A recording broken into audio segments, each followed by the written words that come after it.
جتنا بندہ ایمان والا ہوتا ہے، جتنا اس کے اندر ایمان ہوتا ہے، اللہ تعالیٰ اس کو اتنا ہی زیادہ ٹیسٹ کرتے ہیں۔ شیطان وسوسہ ڈالتے ہیں ہمارے ذہنوں میں، شاید یہ تیرے گناہ ہی ہیں، maybe Allah doesn't love you, لیکن یہ غلط کانسیپٹ ہے۔ اللہ تعالیٰ اپنے بندوں کے رینکس کو ایلیویٹ کرنا چاہتے ہیں۔ جب بندہ اپنے اعمال سے وہ رینک اچیو نہیں کر پاتا تو اللہ تعالیٰ اس کے اوپر اس طرح کی آزمائشیں ڈالتے ہیں، اور جب آزمائش ڈلتی ہے، جب وہ صبر کرتا ہے تو آٹومیٹکلی اس کا رینک اوپر ہو جاتا ہے جنت کا۔ ایک حدیث ہے، بلکہ ایک بہت بڑی وارننگ ہے۔ رسول اللہ صلی اللہ علیہ وسلم فرماتے ہیں کہ ایک مرد کے لیے وہ زیادہ بہتر ہے کہ اپنے فور ہیڈ پہ کیل ٹھوک دے بجائے اس کے کہ وہ کسی غیر محرم عورت کو ٹچ کرے۔ اب دیکھیں کتنا پینفل ہے۔ اب یہاں پہ یعنی کمپیریزن کیا جا رہا ہے، تو کچھ لوگ جب یہ بات کرتے ہیں کہ جی وی آر ماڈریٹ مسلمز، اتنی سختی نہ کیا کرو اسلام میں پلیز، اگر ہینڈ شیک کر بھی لیا ہے، I mean,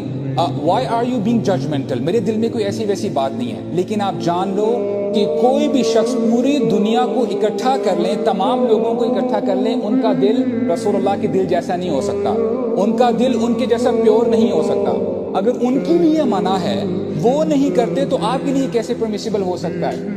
میں سمجھتا ہوں کہ زندگی میں پرابلمس تب بھی زیادہ آتی ہیں اور تنگ زیادہ تب کرتی ہیں جب بندہ اپنے دین سے دور ہوتا ہے، اپنے رب سے دور ہوتا ہے، جب بندہ بھول جاتا ہے کہ میرا خالق کون ہے، میں کس کی وجہ سے زندہ ہوں، میں کس کی وجہ سے سانسیں لے رہا ہوں۔ صحابہ کرام ڈرا کرتے تھے کہ اس دن کیا ہوگا جب ہم اپنے رب کے سامنے کھڑے ہوں گے۔ ہمارا رب ہم سے پوچھے گا کہ تجھے میں نے وقت دیا تھا، تو نے اپنے وقت کہاں پہ گزارا، تجھے میں نے صحت دی تھی، تجھے میں نے کتنی فیسلٹیز دی تھی۔ ابو بکر جیسے شخص جب وہ قیامت کے بارے میں سوچنے کہ کاش میں تنکا ہوتا، میرا حساب کتاب ہی نہ لیا جاتا، حالانکہ ان کے بارے میں ہمارے نبی نے علیہ الصلوۃ والسلام کتنی دفعہ کہا کہ آپ جنتی ہیں، اور اے ابو بکر جس دروازے سے جانا چاہتے ہو جنت میں داخل ہو جاؤ گے۔ لیکن پھر ان کا یہ رسپونس تھا، وہ بڑے ہمبل رہتے تھے، وہ اللہ تعالیٰ کا شکر ادا کرتے تھے اور خوف رکھتے تھے کہ وہ واقعی دن بڑا مشکل ہوگا۔